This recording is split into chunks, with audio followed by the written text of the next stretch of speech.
Pozdravljeni v oddaji Pregled tedna. Poglejmo, kaj se je v preteklem tednu dogajalo v slovenski Istri.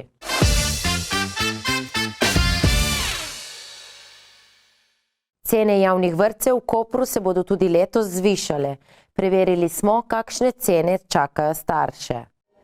Na 11. redni seji mestne občine Koper so svetniki sprejeli sklep o povišanju cene programov predšolske vzgoje v javnih vrtcih. Podražitev je prišla le slabo leto po prejšnjem večjem povišanju cen. Upajo, da bo pogostejše spreminjanje cen preprečilo drastične skoke. Čeprav je bil sklep sprejet, so bili nekateri svetniki kritični. Žal mi je, da se pri dvigu cen teh storitev v vrtcu v glavnem pogovarjamo o tem, kako dohitevamo inflacijo, in smo res verjetno vsi upali, da se bo ta inflacija umirila. Res smo tudi iz decembrske seje prenesli to točko na januar, vemo zakaj, in se ji ne moremo izogniti. Bi pa si želela v prihodnje, da bi se v zvezi z delovanjem vrtcev, pa tudi šol seveda, več pogovarjali o tem, koliko denarja bomo namenili programom.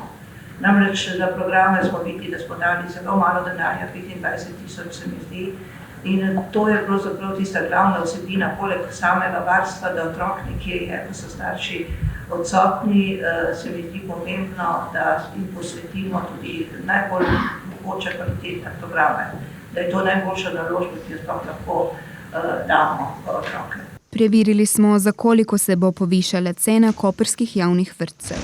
Tako je, javni vrtci se s 1. februarjem podražijo, in sicer programi prvega starostnega obdobja se podražijo za 13%, drugo starostno obdobje za 15% in oddelki 3 do 4 letnikov pa za 9%, s tem, da je mestna občina Koper ob tem sprejela še drug ukrep za nekoliko olajšati in omiliti to podražitev, in sicer se staršem z mestne občine Koper prizna tudi dodatno znižano plačilo vrtca, in sicer za prvo starostno obdobje 6%, tudi za 3 do 4 letnike 6%, za drugo pa 11% nižje plačilo potem na to podražitev. Kakšna bo ta podražitev videti na položnicah? Če skupno pogledamo, v povprečju naj bi se to poznalo za prvo starostno obdobje 15 evrov na primer mesečno, torej 6% približno, za drugo starostno nekje dobre 4 evre in za 3 do 4 letnike okrog 3 evrov, če vzamemo eno povprečje zdaj od to, ne. Po besedah ravnateljice je večina otrok v koprskih javnih vrtcih s stalnim prebivališčem v mestni občini Koper. Vendar pa lahko tudi tisti, ki to niso, zaprosijo za odobritev ugodnosti v svoji občini. Starše je podražitev vsekakor dodatno obremenila. Ja, zagotovo je vsaka podražitev je udarec za starše in to je razumljivo, tako da zagotovo se ne sprejme ravno odprtih rok, ampak v zadnjem času, kot vidimo, je to neizogibno in neizbežno. Pri nas so stroški dela narasli za okrog 13%, prehrana več kot 30%, pa tudi ostali stroški materiala in programov za otroke so narasli, tako da je bilo neizbežno in smo v kar velikih finančnih težavah glede poslovanja na tak način. Dodatni denar bo namenjen za plačilo hrane, plač delavcev in drugih stroškov. Poleg podražitve so bile uvedene tudi nekatere ugodnosti. Ja, poudariti treba, da je še vedno za družine, ki rešujejo s kreditom prvi stanovanjski problem, še vedno priznana ugodnost, torej lahko zaprosijo za olajšanje. Prav tako je še vedno 50% režija za enomesečno odsotnost v koledarskem letu. Na pobudo vrtcev so pa tudi upoštevali zdravniško odsotnost otroka, torej do zdaj je bilo, da mora biti otrok vsaj 3 mesece ali več odsoten, da se je priznala 50% režija. Zdaj od februarja pa velja to že za dvomesečno odsotnost in več, tako da nekoliko ugodneje in lažje za starše. Do povišanja cen je prišlo zaradi bistvenega povišanja stroškov dela in živil v zadnjem letu. Vendar so dodatna znižanja in ugodnosti zagotovili, da starši ne bodo v celoti občutili zvišanja cen.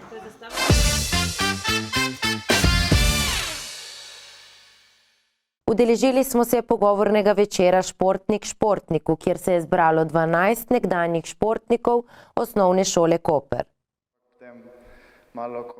Na osnovni šoli Koper so prejšnji teden organizirali pogovorni večer z nekdanjimi učenci, ki so si v 9. razredu pridobili naziv športnik šole. 12 se jih je zbralo v avli, kjer so sedanjim učencem predali svoje izkušnje z usklajevanjem športnih in šolskih obveznosti ter jim podelili nasvete. In glede na to, da naša šola slovi po izjemnih športnih dosežkih in smo že 3. leto zapored prejemniki srebrnega priznanja za najšportno šolo med vsemi osnovnimi šolami v Sloveniji, se nam je seveda zdelo vredno povabiti med nas ponovno vse naše bivše učence, ki so bili od nastanka šole pa do danes razglašeni za najšportnika šole. Za prejetje naziva športnik šole morajo učenci izpolnjevati določene pogoje. Pri tem niso pomembni le dobri rezultati s tekmovanj, temveč tudi, da je en lider v ekipi, da ima tak borben karakter, da ko pride v telovadnico na tekmo, da veš, da z njega buhti ena energija, da je željen. Tudi ko je že vse izgubljeno, ko pridejo tekme, ali greš naprej ali ne in vemo že, da ne gremo, on grize do konca, ne popusti. To je ena osnovna taka linija, po kateri sledimo. Poleg tega pod kriterije spada tudi odnos do tehničnega osebja, šole, učiteljev in sošolcev ter delovanje po pravilih fair playa.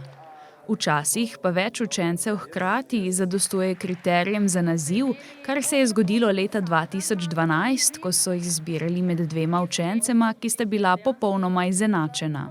In smo se v kabinetu gledali, kako zdaj, oba iskrice, energijski, kaj zdaj, res, smo vrgli kovanec. Smo vrgli kovanec, žal, ampak nismo res, je bilo tako včasih tudi tako težko, ja. In zmagovalec, ki je leta 2012 bil izbran z metom kovanca, je bil nogometaš Vid Miklavčič.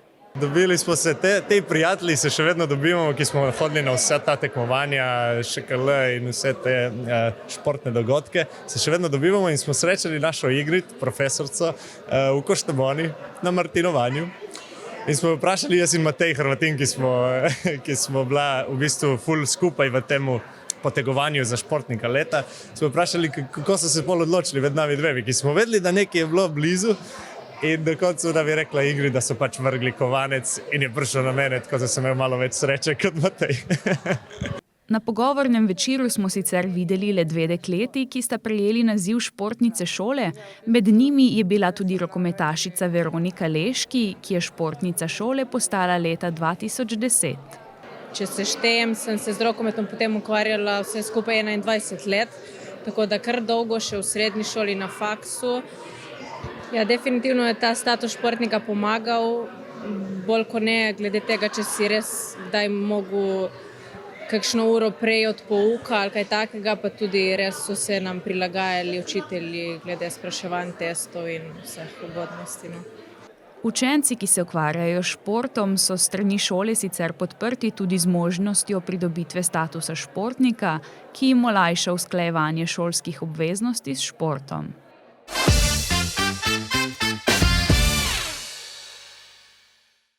Teniški center Portorož išče dolgoročnega najemnika. Teniški center Portorož išče novega dolgoročnega najemnika. Predno pa bi tenis v piranski občini lahko ponovno zaživel, je celotno poslopje potrebno sanirati. To pa je odvisno od tega, ali se bo na razpis kdo prijavil in zaključil sanacijo teniškega centra do konca marca. Torej ja, ukolikor ne pride do nepredvidenih zapletov pri najemu teniškega centra v Portorožu, bodo uporabniki igrišča lahko uporabljali že v mesecu april. Pogoji najema novemu najemniku narekujejo, da mora do konca marca urediti igrišča in pričeti z izvajanjem športne dejavnosti. Poleg tega pa mora urediti tudi... Najemnik bo moral najkasneje do 30.3. urediti najeta igrišča, sanitarije, gostinski lokal in urediti vsa ostala vzdrževalna dela. Poleg tega mora pridobiti tudi vsa dovoljenja za izvajanje dejavnosti na najetih igriščih.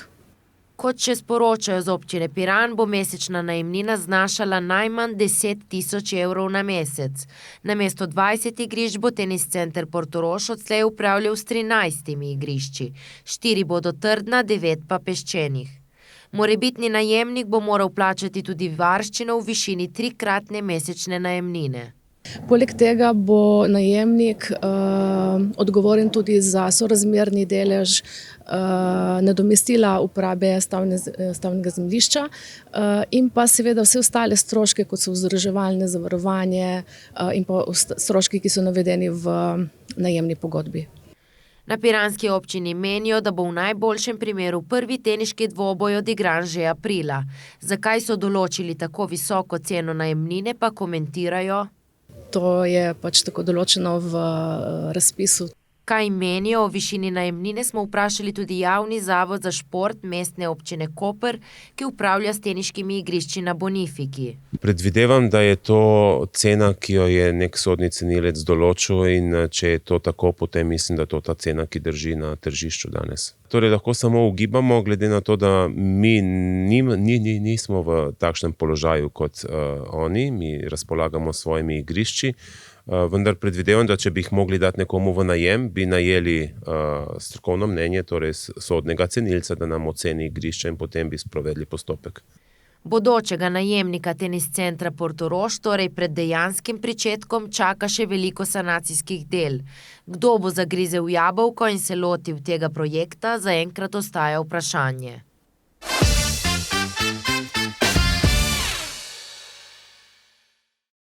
Občina Ankaran in Mestna občina Koper sta v nestrinjanju. Poglejmo glede česa. 22. januarja je bil imenovan novi nadzorni svet komunalnega podjetja Marjetica Koper, skupščino pa je sklical direktor Davor Briševec. Ob tem pa se je pojavil trk med Mestno občino Koper in občino Ankaran. Ankaranska občina dvomi v legitimnost imenovanja nadzornega sveta, koprska občina pa pravi, da so vsi postopki potekali skladno z obstoječo zakonodajo in z internimi akti same Marjetice. Torej, ankaranska občina in njeno stališče ali pa odziv je pričakovan. Dejansko, odkar smo v naši občini v lanskem letu odločili, da naredimo korak naprej v smeri ureditve razmerja glede ustanoviteljskih pravic tudi v Marjetici in ostalih zavodih in javnih podjetij, je enostavno stališče Ankarana, da nasprotuje kakršnikoli rešitvi. Ankaranska občina se nanaša na sodbo koprskega okrožnega sodišča, ki je 3. januarja objavilo sodbo, da Koper potrebuje soglasje Ankarana pri takšnih odločitvah. Nove nadzornike so sicer imenovali že januarja lani, a so Ankarančani nasprotovali odločitvi, saj jih v Kopru niso vprašali za soglasje. Koprska občina pravi, da v Ankaranu nimajo konkretnih predlogov, ampak le nasprotujejo. Konkretno za Marjetico nismo še do danes slišali predloga, koga bi pa oni želeli imeti za nadzornika.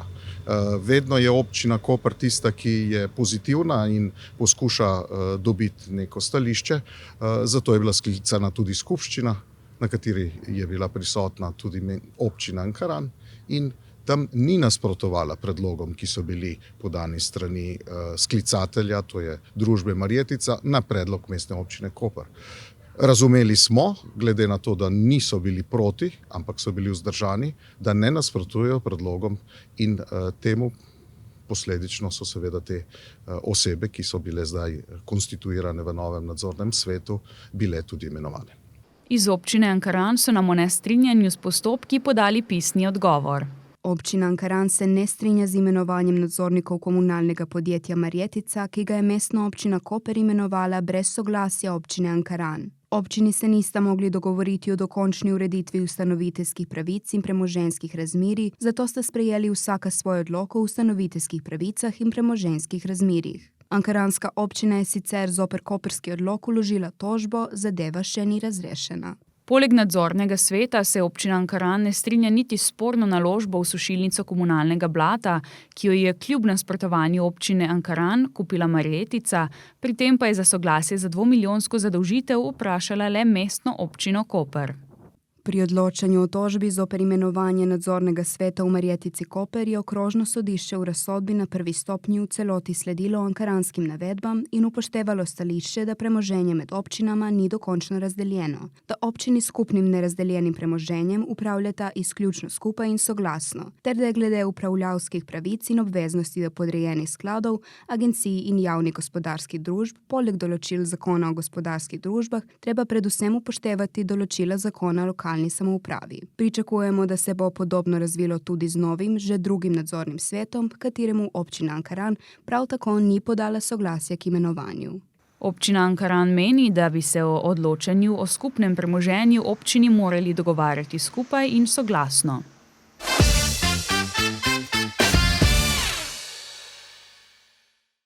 Ta teden se je zaključilo delo posvetovalne skupine za uskladitev občinskega prostorskega načrta z referendumskimi zahtevami civilne iniciative.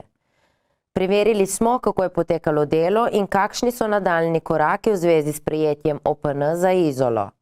Posvetovalna skupina za uskladitev občinskega prostorskega načrta z referendumskimi zahtevami v Izoli je zaključila s svojim delom. V posvetovalni skupini so bili tudi predstavniki civilne iniciative Gibanje za Izolo. Posvetovalna skupina za uskladitev OPN občinskega prostorskega načrta z referendumskimi zahtevami, s 33 referendumskimi zahtevami, je minuli torek končala s delom, s tem svojim primarnim delom. V posvetovalni skupini so bili tudi člani civilne iniciative. Delo posvetovalne skupine je potekalo v konstruktivnem duhu, predelali so posamezne zahteve civilne iniciative in o njih odločali z glasovanjem. Šli so od zahteve do zahteve in tam, kjer je bilo večinsko mnenje oziroma stališče skupno, kjer so lahko poenotili poglede, so potem oblikovali skupen predlog za uskladitev OPN-ja z referendumskimi zahtevami. Čeprav je posvetovalni skupini uspelo uskladiti večino zahtev, to še niso dokončne odločitve, opozarja Cerinova. Je pa tudi treba upoštevati, da to so usklajeni predlogi, ne odločitve. Odločitve oziroma predlog OPN bo na koncu sprejel občinski svet. Še prej pa torej ni zdaj, da so te usklajeni predlogi dokončni. Predstavljeni bodo tudi širši zainteresirani javnosti in tudi tam se bo presojalo zadeve. Je pa v usklajevalni skupini uspelo poenotiti stališča glede zahtev civilne iniciative, ki so se nanašale na obrtno cono. Prav pri teh zelo pomembnih zadevah za civilno inicijativo. Eno od teh je na primer obrtna cona za drogo. Bilo je sprejeto skupno stališče, da se ne bo pozidalo sedanjih kmetijskih zemljišč. Tak isto so poenotili stališča glede naselja Malija in oblikovali skupen predlog, naj OPN naselje opredeli kot lokalno središče, naj pa zanj do nadaljnjega ne predvideva širitve. Občina bo predloge za uskladitev OPN z analizo prednosti in slabosti uredb v spomladanskih mesecih predstavila širši zainteresirani javnosti.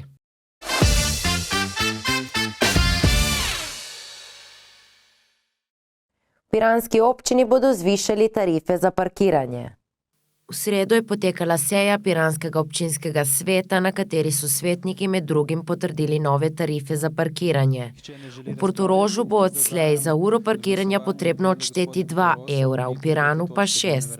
Dvignili smo pa cene v Portorožu, predvsem kar se tiče prve ure parkiranja in dnevnega parkiranja, in v Portorožu smo dvignili z 1,5 evra na 2 evra. Recimo mimo grede v Kopru imajo 3 evre, pa v Izoli tudi, v samem središču. Dvignili smo ceno v garažni hiši Arze, tudi z 1,5 evra na 2 evra, mimo grede v garažni hiši Amfora, ki je v privat lasti, imajo 2,60 evra na uro. Tako da kljub temu, da smo na nekih področjih, na nekih parkiriščih dvignili cene, so še vedno cene primerljive z drugimi občinami. Po novem bodo zdaj celoletne parkirne tarife veljale na območju med skladiščem Soligrando in krožiščem pri Mercatorju v Luciji.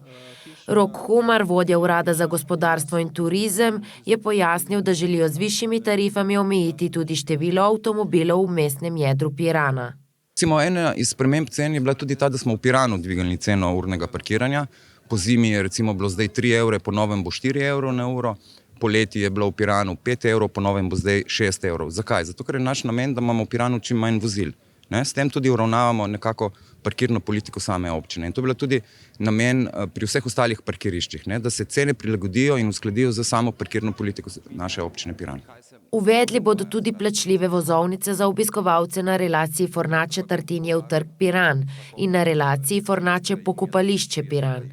Poleg novosti na področju parkirnin so piranski občinski svetniki podprli tudi predlog investicijskega programa za izvedbo investicijskih del na omrežju Rižanskega vodovoda Koper in Kraškega vodovoda Sežana, s katerim naj bi izboljšali oskrbo s pitno vodo. Podprli so tudi program dela in finančni načrt turističnega združenja Portorož ter predlog letnega programa športa v občini za leto 2024.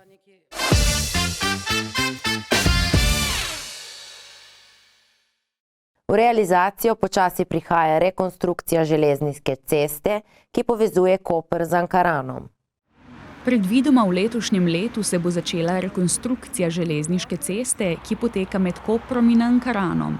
Ta je že dolga leta preozka in zaradi tega ni dovolj varna za dvosmerni promet. Po rekonstrukciji bo glavna prometnica med Ankaranom in Koprom za vožnjo varnejša.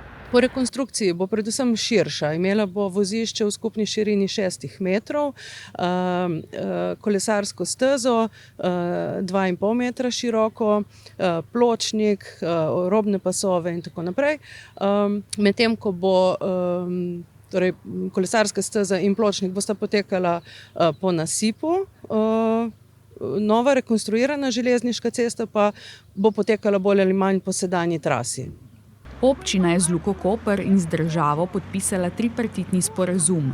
Investitor v rekonstrukcijo je občina Ankaran, pri čemer pa bo južni del ceste sofinancirala Luka Koper. Torej pri rekonstrukciji železniške ceste gre za projekt v javno korist, zato ni potrebno pridobiti gradbenega dovoljenja. Ker pa občina Ankaran ni lastnica vseh zemljišč, po kateri poteka železniška, je morala pridobiti pravice graditi od Luke Koper in od države, torej služnostno in stavbno pravico, in prav te so bile predmet nedavno podpisanih pogodb. Z rekonstrukcijo ceste bo poskrbljeno za prometno in tudi poplavno varnost, saj je cesta trenutno poplavno ogrožena. Uredili bodo tudi Ankaranski obrobni kanal, ki bo prav tako prinesel poplavno varnost ter zagotovil nove habitate.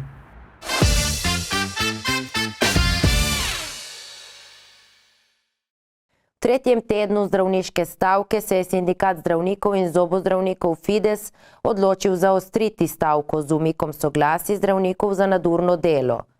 Kako to vpliva na organizacijo dela v splošni bolnišnici Izola in koliko preklicev je bilo do tega trenutka? V tretjem tednu zdravniške stavke se je sindikat zdravnikov in zobozdravnikov Fides odločil zaostriti stavko z umikom soglasij za nadurno delo. Preklic soglasij je Fides aktiviral v sredo in že naslednji dan je v izolski bolnišnici omenjen preklic podpisalo 66 zdravnikov. Preklici soglasij bodo začeli veljati v 30 dneh. Torej, dobili smo jih do danes 66, kar pomeni okrog 55% vseh specialistov, sicer pa, če upoštevam vse zdravnike, je to nekje 39%. Zaradi umika soglasij bo verjetno potrebna reorganizacija dela, vendar Gantar pravi, da se bo, ali ta potreba obstaja, izkazalo v roku 1 meseca. Zdaj v prvi vrsti jaz upam, da bo dovolj modrosti na vseh straneh, da do tega ne bo prišlo. Če bo to čez 1 mesec, se pravi, ti odvzemi soglasij začnejo veljati 1. ali 2. marca. In upam, da bo takrat rešitev. Sicer je pa tako, manjši kot je oddelek, več težav se pričakuje in seveda zna priti do večjih motenj dela, vkolikor bi do tega tudi v resnici prišlo. Po besedah Gantarja pa vsekakor ne gre pričakovati, da bo delo v umiku soglasij potekalo nemoteno. Sicer trenutno še niso obravnavali predloga k umiku soglasij za delo pri drugem delodajalcu, bodo pa o tem razmislili, če bo potrebno. V tem trenutku ne. Zdaj soglasja za delo drugje so vezana na predvsem obseg dela, ki ga mora vsak opraviti v okviru svojega rednega delovnega časa. Zdaj seveda, ko bomo in če bomo prisiljeni v drugačen način dela, pomeni že itak, da bo to delo dopoldan, popoldan, po noči v nekih turnusih in v nobenem primeru ne bi bilo možno delo pri drugih delodajalcih in takrat seveda se bomo tudi odločili za tak korak. Gantar še pravi, da je bilo zaradi stavke nekaj pritožb strani bolnikov, so se pa večinoma nanašale na daljše čakalne dobe. Lejte, je nekaj pritožb, ne zelo veliko na ta račun. Običajno so pritožbe že itak zaradi daljših čakalnih dob.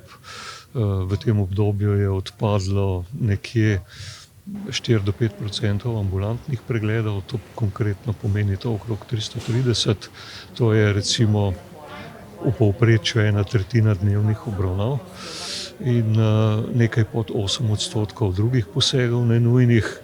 Je pa res, da se te številke kopičijo z vsakim dnem, tako da tudi ta del stavke seveda ima posledice in dalj kot bo trajalo, težje bomo seveda nove termine zagotavljali in zato želja nas vseh in verjamem, da tudi drugih zdravnikov, kolegov, da se to pač čim prej neha, ker mislim, da so to težke razmere za vse, za bolnike seveda, ampak tudi za zaposlene. Po zagotovilih strokovnega direktorja zdravniki kljub stavki obravnavajo vsa nujna medicinska stanja.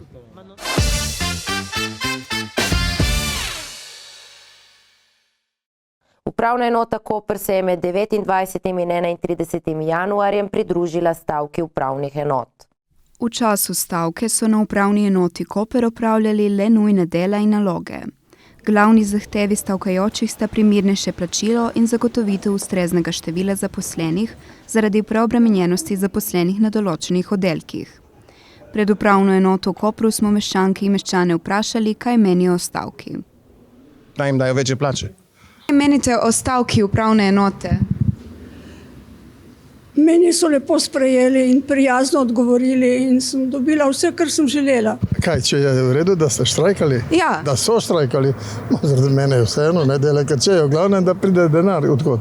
Torej, Vi smo penzionisti, seveda, ne. Torej niste šli v upravno enoto zdaj? Danes ne. Pa tudi danes ne vem opravka. Če 14 dni, čez 90 mogoče. Takrat pa ne bo več štrajka. A ste dolgo čakali zdaj? Cirka uro. Po navadi, koliko čakate? Jaz sem tako malo tukaj, da kada pridem 10-15 minut, odvisno, od ure pa tako. Torej se strinjate s stavko? Seveda. Če jaz povem, kaj si mislim o stavki upravne enote, me bojo linčali. Poglejte si samo vrste tam od zadej, spušča po par ljudi notri, zunaj je 40 ljudi, ki čaka. Ne vem, kakšen smisel ima to, ali ljudje sami ne znajo na dotična okenca, ali se bojijo, da bojo notri preveč gužve na hodnike. Zakaj ljudi tako zunaj pustiti in čakati? To si jaz mislim. A ste dolgo čakali? Ne, jaz na srečo ne, zato ker sem šel v Gurs kar takoj, ker sem šel po neke podatke sprintati, drugače to pa je čisto druga zadeva, ampak ljudje največ se ukvarjajo, potrebujejo usluge iz pritličja. Človek si zasluži pošteno plačilo, pa ne glede, kje dela, ali od čistilke, od uradnika ali pa do parlamentarnih delavcev. Jaz to čisto podpiram. Torej vas ne motijo te gužve danes? Ne, v redu je. Odlično, podpiram jih. Še premalo. Sramotno, da ljudem dovolijo, da imajo tako nizke plače. Sam tu bi rekla. Sem opazila, da je trenutno stavka, sicer se mi je pa zdi tole že malo pretirano na vseh področjih. V končni fazi je tukaj finančnega bogatstva. Po Sloveniji je tudi ne, da vsi bi si želeli imeti večje dohodke, ampak žal smo omejeni z realnimi možnostmi. Smo čakali zdaj 2 uri skoraj, ne vem kaj reči. Na kaj ste čakali? Smo čakali na pasaporte. Sem tudi jaz za stavko, imajo prav, da stavkajo zaradi tega, kdo bo delal za tako majhno penzijo. Vse so obremenjeni in zelo odgovorni.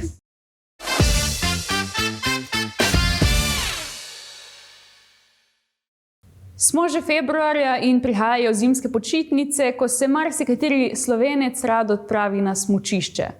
No, če boste zavili na avstrijsko stran, potem se mogoče pazite tega.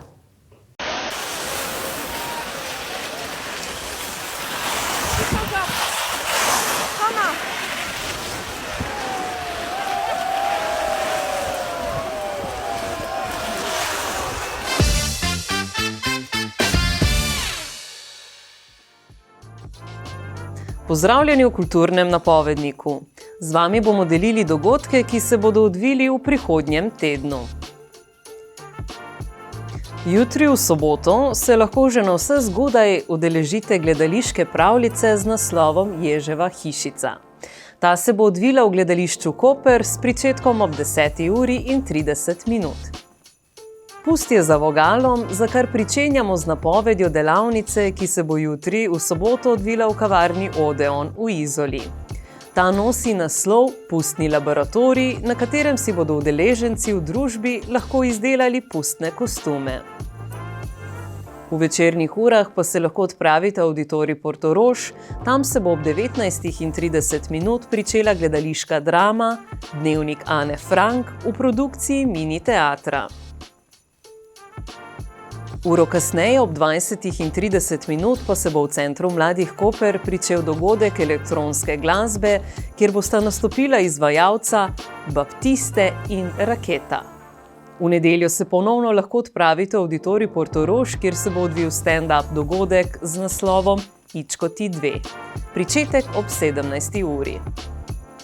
V ponedeljek ob 20. bo oder koprskega gledališča zasedla predstava režiserja Diega Debreja z naslovom Bog masakra.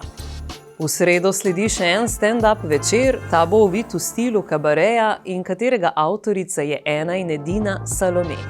Pričetek ob 19:30 v dvorani Svetega Frančiška Asiškega v Kopru. Nekoliko kasneje, ob 21:30 pa bo oder Hangar bara zasedel znan obalni regi kolektiv Freedom Fighters Sound. Četrtek na praznik kulture se bo v Kopru odvil prav poseben dogodek z naslovom Karavana kulture. Ta se bo pričel ob 11. uri na Prešernovem trgu z branjem poezije na prostem. Ob 13. uri bo v sklopu Karavane kulture v kavarni Lodža Golden mlad kolektiv poetov Pero srce predstavil svoj literarno-glasbeni performans Mrtvaški ples. Ob 17. uri pod okriljem istega kolektiva sledi literarno-glasbeni vizualni dogodek Astropop, katerega glasbeni del bo izvedla umetnica Ita Kora, literarni Hana Meško, medtem ko bo za vizualizacije poskrbela Nela Poberžnik. Dogodek se bo odvil v osrednji knjižnici Srečka Vilharja v Kopru. Karavana kulture se bo zaključila v prostorih Centra mladih Koper, kjer bodo priredili 61. večer branja poezije Obalne rime. Pričetek ob 20. uri. Na Prešernov dan pa se bo v avditoriju Portorož odvila slovesnost ob kulturnem prazniku s pričetkom ob 19. Na petkov večer se lahko odpravite v Center mladih Koper, kjer se bo odvil koncertni večer Music Shock, ki ga organizira Klub študentov občine Koper. Nastopila bosta indie rock zasedba Koala Voice ter disco-punk skupina The Vices. Prisluhnimo njihovi skladbi At least that's what they're saying. I don't seem to understand the things you do. Knowledge comes with money, but the money's gone in time, you'll see. Oh, I try to be. Dreams so big, they must have gone. Hey man, you're a girlfriend, she doesn't seem wrong in time, you'll see. Še zadnji dogodek v tokratni ediciji napovednika, takšen, ki že napoveduje preganjanje zime v karnevalskem duhu. V skladišču magazinov v Portorožu se bo odvilo prvo pustovanje z naslovom Disco Karneval 2024. Pričetek ob 22. To je z naše strani vse, hvala za ogled in se vidimo prihodnji teden.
Hvala za vašo pozornost. Ponovno se vidimo prihodnji petek v oddaji Pregled tedna ob 18.